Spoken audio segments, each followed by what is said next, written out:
Bonjour, je me présente, Michel Barré, entraîneur d'échecs au Québec. Voici mon deuxième vidéo sur cours d'échecs 101, les principes de base avec Wilhelm Steinitz. Wilhelm Steinitz est né le 14 mai 1836 à Prague, Empire d'Autriche, et ce fut le premier champion du monde officiel des échecs de 1886 à 1894, et Steinitz est mort le 12 août 1900 à l'âge de 64 ans.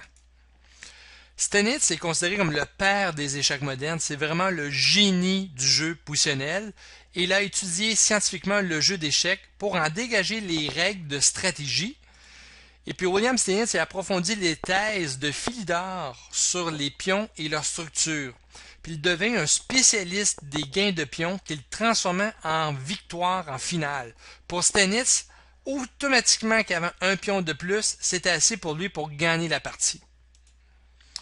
Il fut le premier à imaginer que l'on puisse jouer en contrecarrant les intentions de l'adversaire avant même de songer soi-même à attaquer. Et puis ceci était vraiment inconcevable à l'époque. À l'époque romantique, les gens ne pensaient qu'à attaquer. Et Steinitz, avec son style positionnel, mais les gens ne l'aimaient pas du tout. Les gens critiquaient son jeu parce qu'il ne taquait pas, il jouait vraiment très solide comme jeu. Il a perdu son titre en 1894, il avait 56 ans, face à son rival Emmanuel Lasker qui avait 26 ans, par 5 victoires, 10 défaites et 4 nuls. Aux échecs, quand c'est à votre tour à jouer, quel est l'objectif selon vous quand vous jouez un coup aux échecs? La réponse, à chaque coup que vous jouez, vous devez accumuler un certain avantage de votre position ou bien réduire l'avantage accumulé par votre adversaire. Donc, c'est ça qu'on appelle bien jouer aux échecs. Donc, vous concentrez toujours à améliorer votre position et puis dans l'ensemble du même Michel, c'est quoi les avantages? Steinitz a trouvé, quand il a fait ses études, 9 avantages selon lui. Et le premier, c'est l'avantage de développement. Développer ses pièces rapidement. 2. Le contrôle du centre. 3. La sécurité des rois. 4. Les cases faibles et les cases fortes. Notion très importante. 5. La structure formée par les pions. Donc, Philidor va travailler là-dessus. 6. L'activité des pièces. Donc, il faut que tes pièces soient mobiles, actives, qui contrôlent le maximum de cases sur l'échiquier. 7. Le contrôle des colonnes ouvertes ou bien semi-ouvertes. 8. La puissance de la paire de fous, surtout en finale. Et puis dans l'exemple de partie que j'ai sélectionné, on va voir que Steinitz a eu la paire de fous. Et 9. La majorité de pions sur la dame. Donc en finale, quand on a roi, les deux rois ont fait le petit roc et j'ai 3 pions sur la dame versus 2 pour mon adversaire. Donc le but c'est d'avancer les pions pour créer un pion passé. Et le pion passé se transforme en dame et c'est comme ça qu'on gagne une partie d'échecs. Donc c'est très très simple, les 9 avantages selon Steinitz. Pour évaluer une position, ça prend le savoir. Et pour évaluer, juger ou bien estimer une position, il faut absolument avoir des connaissances. Puis le point tournant aux échecs, c'est vraiment Steinitz. Avec ses critères positionnels, on a vu les 9 notions d'avantage que les échecs sont entrés dans l'ère moderne. L'exemple de partie que je vais vous démontrer, c'est lors du premier championnat du monde qui s'est joué en janvier 1886. Steinitz a les noirs, comme Zuterkort, qui lui a les blancs, et Johannes Zuterkort est né en Pologne, docteur en médecine, pianiste de talent, parlant couramment une dizaine de langues. Il n'a pris les échecs qu'à l'âge de 20 ans, mais il est très très très talentueux. C'était vraiment l'ennemi juré de Steinitz. Donc on va regarder ensemble la partie de Steinitz comme Zuterkort immédiatement. Débutons la partie. Zuterkort commence avec D4. Steinitz répond par D5, C4, C6. Et déjà, on tombe dans la défense slave. Donc, en 1886, la théorie des ouvertures commence déjà à s'écrire. Et puis, au troisième coup, Zuterkort joue E3. Donc, c'est un coup qui est très peu joué. Pourquoi? Parce que le désavantage de E3, le fou en C1, ne peut plus sortir, donc il est emprisonné. Donc c'est pour ça que E3 n'est plus joué aujourd'hui. dont le meilleur coup, dont la variante principale pour votre connaissance personnelle. Au troisième coup, les blancs jouent maintenant cavalier F3, cavalier F6 pour les noirs, cavalier C3, E6, E3, cavalier BD7, dame C2, fou D6, fou D3, petit roc pour les noirs, petit roc pour les blancs, D prend C4, fou prend C4, A6, tour de D1 et B5. Ça, c'est la théorie d'aujourd'hui. Donc, si on revient à la partie, dans le sens, Jutaka va jouer 3, E3, et puis fou F5 pour Stenitz. Ensuite, on développe une pièce et on rend le jeu très actif. Cavalier C3, E6. Donc, on voit que dès le départ, Stenitz, pour lui, est très important la formation de pion.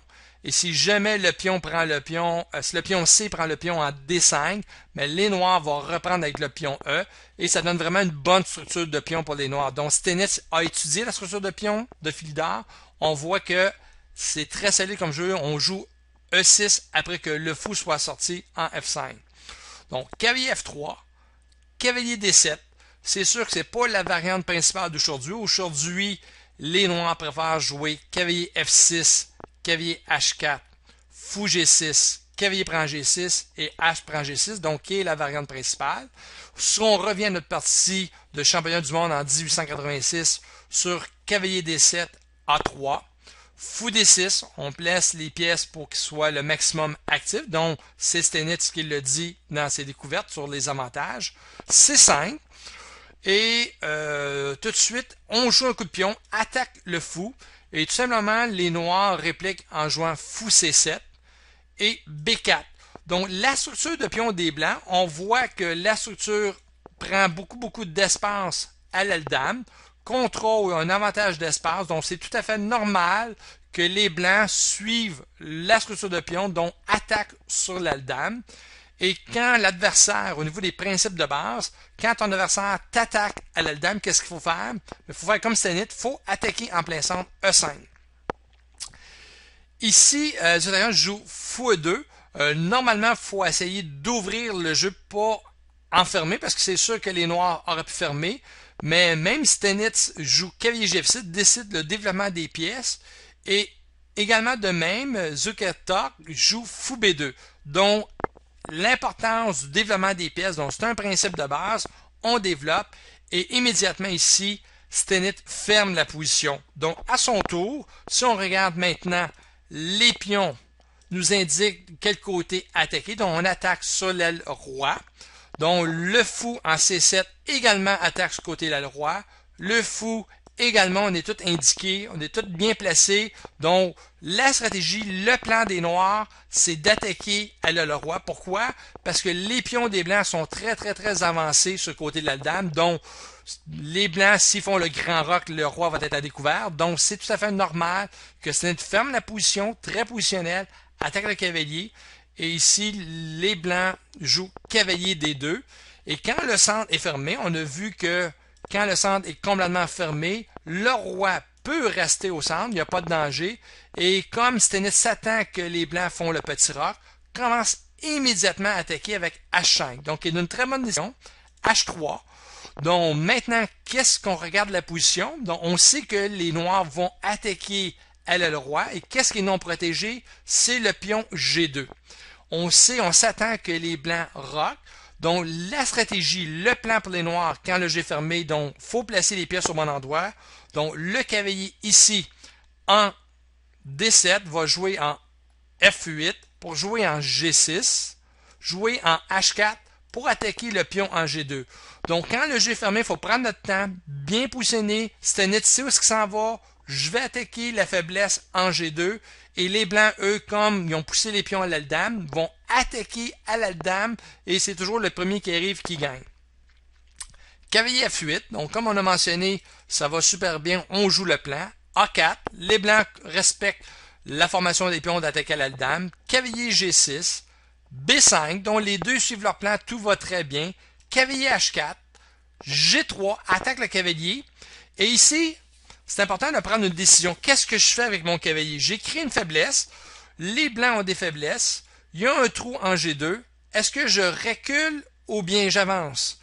Dans ce temps-là, quand on réfléchit bien, comme mes pièces sont extrêmement bien placées, Stenitz s'est dit, bon, moi je fonce, et puis je vois que j'ai l'avantage sur la dame, mes pièces, je suis plus nombreux sur le côté de le roi, je joue simplement cavalier G2, et les blancs poursuivent, on attaque le cavalier est trappé, aucune case, mais Stenitz se dit, simplement, il n'y a pas de danger, je fais cavalier prend E3, F prend E3, et fou prend G3.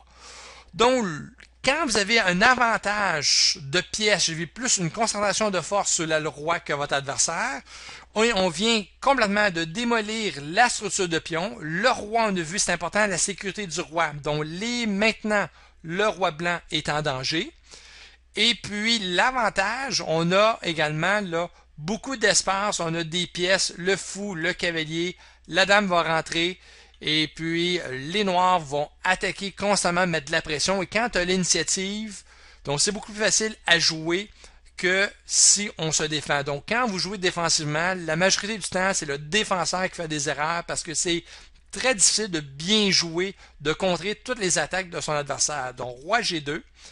Ici, dans cette position, le fou était très bien placé. On aurait pu jouer tout simplement le pion H5 en H4. Mais Stenitz a décidé de reculer le fou en C7. Donc, si vous prenez un logiciel d'analyse, on voit que la position est complètement égale, sauf le roi est à découvert, et c'est là qu'il est important de trouver la bonne stratégie et de ne pas faire d'erreur défensivement. Donc, dame G1. Donc, pourquoi que les blancs jouent dame G1? Mais première des choses, c'est que ça permet au roi de se sauver. On va essayer d'amener le roi de l'autre côté à la dame pendant que le jeu est complètement fermé. Mais le seul problème, on voit que le roi et la dame, les deux sont exactement sur la même colonne que de la colonne G. Donc ça, c'est extrêmement dangereux. Donc, c'est beaucoup mieux jouer la dame en F1 qu'en G1. Donc, c'est vraiment une erreur stratégique de Zutekta. Donc, tour H6. Donc, on menace tout simplement de jouer la tour en G6 et d'attaquer. Donc, toujours aux échecs, on essaie toujours de trouver un coup qui attaque. On veut attaquer notre adversaire. Donc, c'est ça qui est important. Roi F1, donc on se sauve avec le roi. Tour G6, attaque la dame. Dame F2. Les blancs, la même chose. Joue la dame, attaque le fou qui est non protégé. Donc, tout simplement, on développe une pièce. Dame D7, protège le fou. Pion prend pion. Le pion B5 prend le pion C6. Les noirs répliquent. B prend C6. Et comme le pion H3 ne peut pas être défendu, donc les blancs jouent tour G1, essaient d'échanger les tours. Donc quand on est un peu mal pris défensivement, on essaie d'échanger les pièces. Et aux échecs, on a dit c'est important, échec, capture, menace. On commence toujours par les échecs. Donc si on regarde les échecs, si on regarde les captures qu'on peut faire, donc on peut simplement faire tour prend H3 qui est le meilleur coup. On capture une pièce et en plus on met le roi en échec. Donc fou prend H3. Roi E1, dont le roi essaye de s'évader. Et comme c'est important de garder notre tour est très bien positionné. Donc, on attaque. Donc, c'est le principe. Le principe, c'est toujours de trouver un coup qui menace son adversaire. Donc, Stenitz joue cavalier G4, attaque la dame qui est en F2. Donc, les blancs répliquent par fou prend cavalier et Stenitz joue fou prend G4. Donc, si on remarque, qui a la perte de fou? C'est Stenitz. Il l'a dit, lui, il joue avec les principes, donc la perte de fou, le jeu est très ouvert, mon fou est très puissant, et en plus, on empêche le roi de se sauver à la dame. Et puis, on voit que les pièces noires sont très mal positionnées. Le fou ici a vraiment très peu de cases, il a vraiment d'un gros pion, donc en cause de la position qui est fermée, les blancs jouent avec une pièce en moins, donc c'est pour ça que Stenitz a sacrifié une pièce pour deux pions sur le roi. Ça donne vraiment un très bel avantage et l'initiative pour les noirs. Donc, sur fou G4, cavalier F4, donc attaque la tour. Donc, toujours les blancs, même chose, même principe. Ici, Stenitz fait une petite impression, joue tour H6. Je suppose c'est pour solidifier le pion H5 et pour... On dit souvent qu'une tour devrait aller derrière un pion passé. Et puis c'est ça que jouait Stenitz. Mais le meilleur coup, si on revient à la position, c'était vraiment le tour F6. Pourquoi tour F6? Ça cloue le cavalier, la dame elle est là, donc on fait vraiment une menace. Et vraiment, la menace réelle, c'est simplement de jouer le pion G7 en G5 et menacer de capturer le pion, pas le pion, mais le cavalier en F4. Donc tour H6, c'est le coup qui s'est joué. Donc, fou C3 s'enlève sur la colonne ouverte. G5 attaque le cavalier. Cavalier E2 et tour F6. Donc, c'est important, c'était neutralisé dans les principes. Donc, il faut accumuler des avantages. Et un des avantages, c'est de prendre possession de la colonne ouverte. Donc, c'est exactement ça que Stenit fait. Dame G2. Et puis ici, très intéressant, donc qu'est-ce qui est non protégé encore, donc ça devient notre cible. Donc qu'est-ce qu'on peut attaquer? C'est le pion en E3. Donc vraiment, ça joue un coup formidable, tour F3. Et puis si jamais le cavalier prend la tour, mais le pion E4 prend le cavalier en F3 et c'est une fourchette tout simplement avec le cavalier et la dame, dont on donne une tour, c'est une tour pour 2 pièces mineures, donc c'est vraiment archi mauvais. Donc les blancs jouent cavalier F1 pour protéger le pion qui était non protégé, donc les blancs jouent très bien cavalier F1. Et par la suite, parmi les principes, qu'est-ce que joue Stenitz? Tour B8, on prend la pièce la moins active qui était en A8, joue en B8 et prend possession de la colonne ouverte. Donc si on regarde, on a la perte de fou. On contrôle la colonne F et maintenant on contrôle également la colonne B. Donc on voit que Stenitz, vraiment un génie du jeu positionnel, la perte de fou, le contrôle des colonnes ouvertes. Donc c'est vraiment là un grand avantage. Donc les noirs, c'est une question de temps pour gagner la partie. Roi D2, F5. Donc quand on a un avantage des deux côtés, autant de l'aile roi que de l'aile dame, mais toujours le F5 dans le but de pousser en F4. Et puis de contre-attaquer le roi, d'ouvrir la colonne. Donc, Stenit avance tranquillement, vraiment le contrôle, il prend son temps. A5, F4, donc on continue d'avancer. Tour H1, dame F7. Dame F7, on l'a dit, c'est important d'empêcher toute contre-attaque. Donc, protège le pion. Et en même temps, la dame et la tour sont sur la colonne F. On sait que le pion va ouvrir le jeu, donc prendre possession des colonnes ouvertes. Principe de base pour accumuler des avantages durant la partie. Tour A1, F prend E3, échec. Cavalier prend E3. Tour F2, attaque la dame et on s'aperçoit que la dame, elle est trappée ou presque. Le seul coup que la dame pourrait jouer, c'est dame G1. Dame G1, c'est pas tellement bon en cause de dame F3. Et ici, le cavalier est vraiment là, est mort. Donc, on ne peut pas faire rien. Donc, comme les blancs se font complètement démolir, donc le meilleur coup ici, le meilleur coup pour les blancs, c'est jouer dame F2. Dame prend F2. Tour H, F1, tour B2, vraiment extraordinaire, très beau coup ici, échec, on commence toujours par les échecs, la tour qui était pas active en B8 s'en vient là en B2 et attaque le roi, fou prend B2, fou A5, donc fou C3, fou prend C3, roi prend C3 et dame prend 3, ici les noirs menacent un échec et mat en 12 coups. Donc durant la partie, dans cette position-là, la dame est attaquée, donc le meilleur coup que Zukertort a trouvé, c'est dame prend F2. Dame prend F2. Cavalier prend G4. On essaie d'éliminer toutes les pièces. Et toujours, j'ai le choix entre la capture, mais on commence toujours par les échecs. Échec, capture, menace. Donc, Stenit joue très bien, trouve fou F4. En principe, regardez les échecs. Et par la suite, roi en C2, H prend G4, fou D2, E3, on a un pion passé, on l'avance, on attaque en même temps, fou C1. Ici, dans cette position, il y a une variante qui gagne le plus rapidement possible. Si le fou ne sera pas ici en C4, il y aura une possibilité de un mat en 3 coups avec si la dame vient jouer ici en F5, échec. Et si vous regardez, les blancs n'ont pas grand choix. Donc, se fait mater en 3 coups.